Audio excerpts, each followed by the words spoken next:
Chegamos à nossa aula de número 8 da unidade 4 do nosso curso de empreendedorismo e vamos falar de um tema que talvez a gente vá resgatar lá no início desse nosso curso de empreendedorismo, que é o risco, né? A gente falou que o empreendedor é um herói, uma pessoa que vai abrir um novo empreendimento que ele não sabe se pode dar certo ou não, por mais que ele estude, por mais que ele se cerque de pessoas experientes, por mais que ele tenha um bom produto, um bom serviço, ainda assim existe um risco, e não é pequeno, tá? Na vida, o risco faz parte das nossas trajetórias, né? Então, risco como pessoas físicas, né? Temos o risco de nos acidentarmos, ficarmos doentes, perdemos dinheiro. Então, os riscos são inerentes da vida humana, né? E também na empresa, né? O risco de investimentos que podem dar errado. Então, eu conheço uma empresa, que não vou citar o nome, né?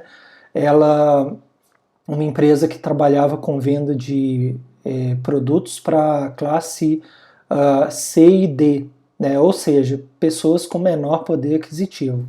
E essa empresa ela chegou até a exportar os produtos para alguns países e ela, digamos assim, ela tinha linhas bem voltadas para esse segmento, né, de classe D, C e D. Móveis, né, no caso, o produto deles, móveis populares.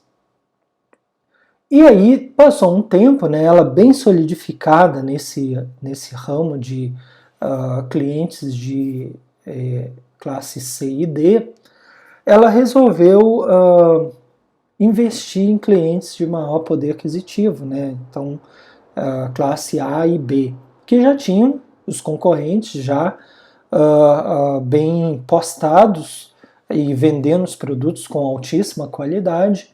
Então ela fez todo esse investimento para tentar abocanhar uma parcela desse segmento muito lucrativo, né, que pagam bem mais, né? O problema é que ela começou a se descuidar daqueles clientes, né, prioritários até o momento, que era o C e D, fez um investimento grande para produtos, né, para a classe A e B, não conseguiu bater de frente, começou a perder muito dinheiro com esse investimento, e aí quando ela foi ver, ela já tinha perdido um pouco do mercado da classe C e D e não tinha conseguido do A e B.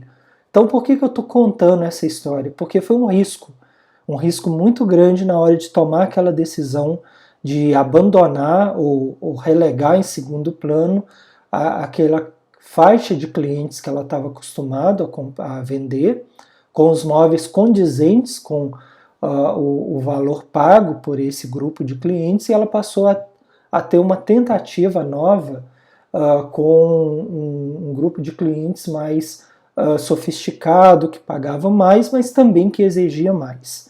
Então o risco ele faz parte da vida das pessoas e da vida das empresas, né? A empresa tem que saber que por baixo das suas atividades sempre tem riscos. E aí, quando eu falo de risco, eu falo muito do investidor, né? O investidor ele está sempre tentando minimizar o risco. Por isso que ele vai buscar empresas que estejam solidificadas no mercado, empresas que tenham, que sejam bem planejadas, organizadas, administradas, empresas que adotem a agenda ESG, né? Hoje se fala muito disso, que é o cuidado com o ambiental, social e a governança corporativa, porque tudo isso reduz o risco do negócio desse investidor, ok? Então a gente vai falar em 2 aulas, nessa e na próxima, sobre administração de risco, e vamos acabar resgatando um pouquinho lá do início do nosso curso na unidade 1, ok? Então, definindo riscos da pequena empresa. Então, se tu tá andando sem olhar para o chão, né, e caminhando e não vê um buraco desse, tu tem um grande risco de cair no buraco. Não é verdade? Tu tá olhando só para cima, não olha para o chão que tu pisa, tu pode cair nesse buraco, ou tu poderia tropeçar em algum desvio que tem ali na calçada, né, ou alguma pedra. Então, isso pode acontecer com a gente, poderia acontecer com a empresa. A empresa tem que estar sempre olhando para frente, mas sem descuidar de onde ela está pisando.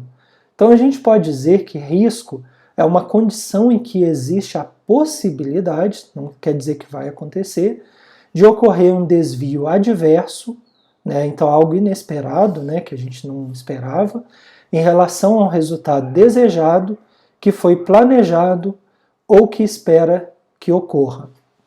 Então, por exemplo, tu pode ficar um ano estudando para um concurso, se julgar totalmente preparado para aquele concurso, mas ainda assim, tu sabe que há um risco de tu não passar. Porque por mais que tu tenha estudado, tu não sabe o que vai cair na prova. De repente, na hora cai coisas que tu não tinha estudado tão profundamente. Talvez no dia tu esteja muito nervoso, né? Então há uma série de elementos que podem ocorrer que façam com que exista a possibilidade de tu não conseguir o que gostaria, no caso, ser aprovado.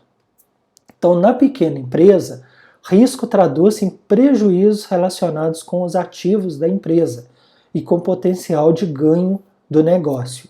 Então, o empresário ele está matando um leão por dia e ele está sempre caminhando em corda bamba, porque ele não sabe se amanhã ou depois vai entrar cliente por aquela porta, né? Se esses clientes vão comprar os produtos dele ou se vai entrar nos concorrentes.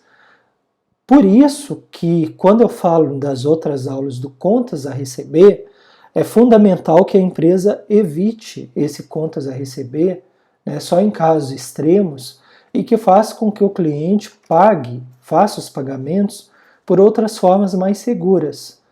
Como eu disse, cartão de crédito, financeiras, né, outras opções que não duplicatas a receber, que são créditos fornecidos pela empresa.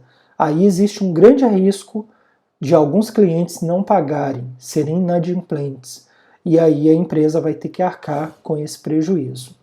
Então, na forma aqui utilizada, o termo ativo não inclui só estoques e equipamentos, mas também funcionários e reputação da empresa.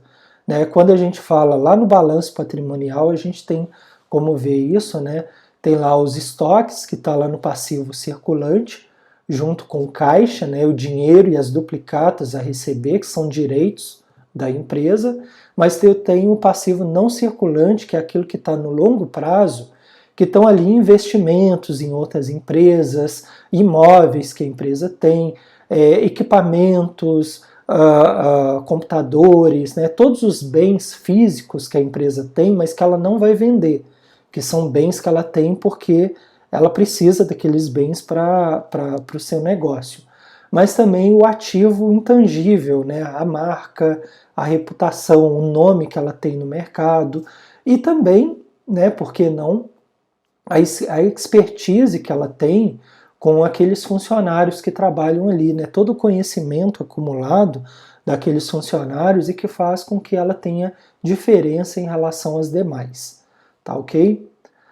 Bom, então os riscos, né, como se o empresário tivesse aí, né, nessa corda e cheio de tubarão embaixo, né, que são os concorrentes, os mercados, as fraudes que podem acontecer, né, os tombos.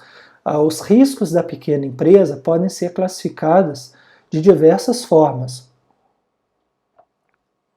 Uma abordagem simples é agrupá-los de acordo com as suas causas. Por exemplo, um risco é ter incêndio na empresa.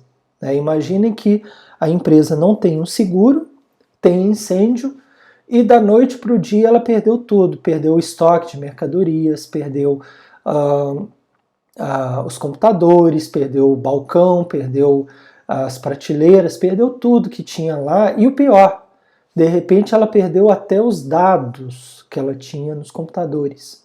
Né? Como recuperar isso? Então é bem complicado, precisa ter backup, de preferência em outros locais, né? Por exemplo, é uma matriz com filiais, de repente os backups das filiais serem feitos também na matriz. e o da matriz ser feito, por exemplo, em outro local, né, para pensar, olha, se tiver um sinistro dessa natureza, né, e a gente perder tudo, a gente vai perder os dados, e aí?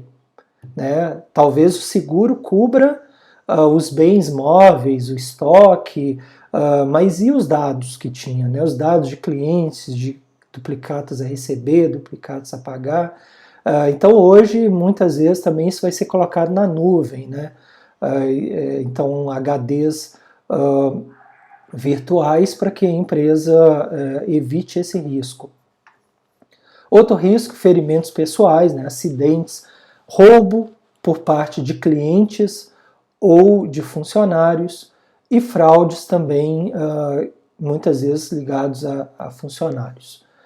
Então os riscos, eu achei na internet isso aqui, eu achei interessante, puros, a propriedade, risco às pessoas, né, a saúde das pessoas, riscos de responsabilidade, especulativos, administrativos, riscos políticos, né, muda um determinado governo, quais são os riscos, riscos de inovação. Então, a minha empresa vendia máquina de escrever e eu não acompanhei a evolução e, de repente, o mercado de máquinas de escrever começou a ser reduzido a tal ponto com o surgimento dos notebooks, dos computadores, e eu não me atualizei, eu não percebi que essa mudança estava ocorrendo.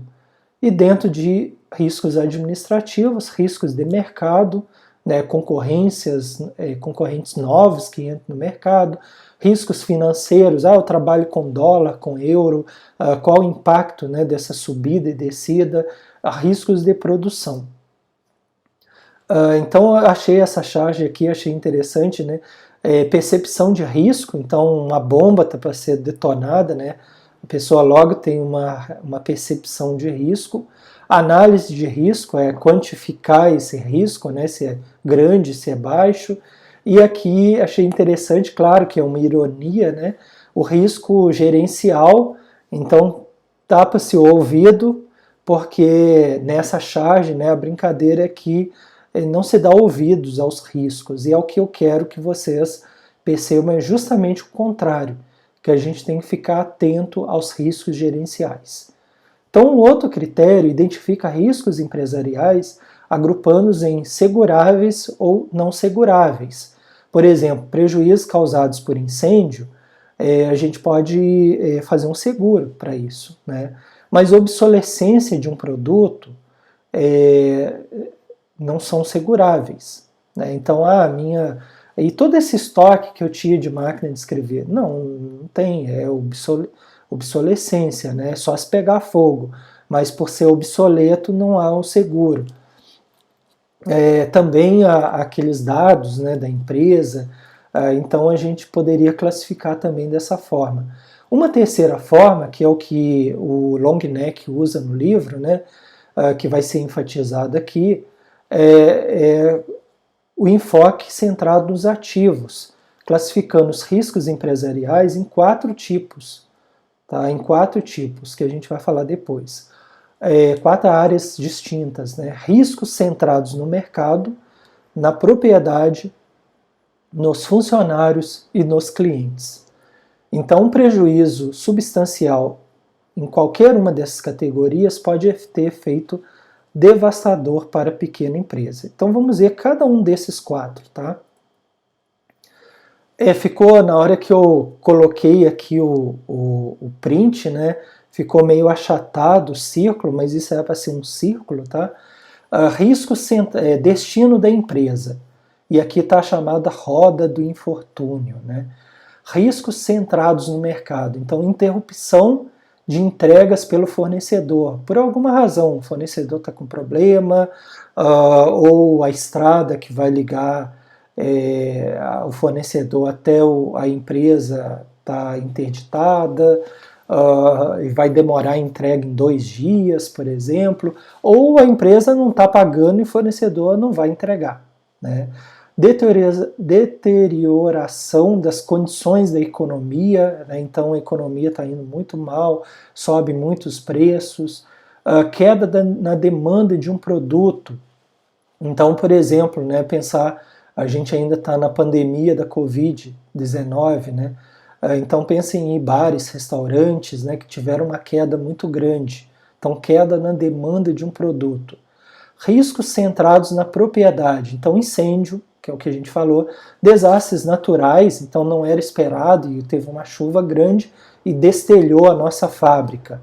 Roubos e falcatruas na empresa, então pessoas dentro da empresa que roubam, né, infelizmente acontece, e roubo na loja, no caso mais de clientes ou pessoas que estão ali dentro. Aqui a gente tem um separado, né, que é a falência, então o risco ele não está enquadrado em nenhum desses, como vocês podem ver. Riscos centrados nos funcionários, então concorrências geradas por antigos funcionários, então funcionários que vão sair da nossa empresa depois de grande experiência, 20 anos trabalhando na nossa empresa, e ele vai abrir uma empresa parecida com a nossa. E ele vai levar todo o know-how que ele tem, ele vai talvez copiar o nosso banco de dados de clientes, de fornecedores, né? Perdas de executivos-chave, então aquele executivo ele teve uma boa proposta para mudar de empresa, e aí ele vai sair depois de anos e anos de experiência. Desonestidade de funcionários, e aí pode ter a ver aqui com esses roubos e falcatruas na empresa. Riscos centrados nos clientes, né? Dívidas incobráveis. Lembram lá do contas a receber? Pois é, e aqueles clientes não vão pagar nunca. Por isso a empresa tem que ter um cuidado muito grande com contas a receber. Responsabilidade do produto, então produtos que podem causar algum malefício aos clientes e a empresa receber processos ligados a isso, e ferimentos sofridos pelos clientes nas instalações da empresa. Então imagina que tu está comprando algo e de repente o teto cede e cai na tua cabeça alguns escombros, né? Então é um risco também, pode acontecer não só com o cliente, mas com os funcionários também. Essa é a chamada roda do infortúnio, ok? Então essa 8ª aula foi a primeira parte da chamada administração de risco. Se vocês tiverem alguma dúvida, coloquem nos comentários no YouTube, façam as suas perguntas. Convido para nos seguir nos nossos canais no YouTube, em que a gente tem os cursos gratuitos de administração e sustentabilidade, os meus contatos pelo Instagram e pelo nosso site, e os livros que a gente publicou, e agora mais recentemente, o Consumo Consciente, 2ª edição, publicado pela editora Apres, ok? Então agradeço a atenção de vocês e até a próxima aula.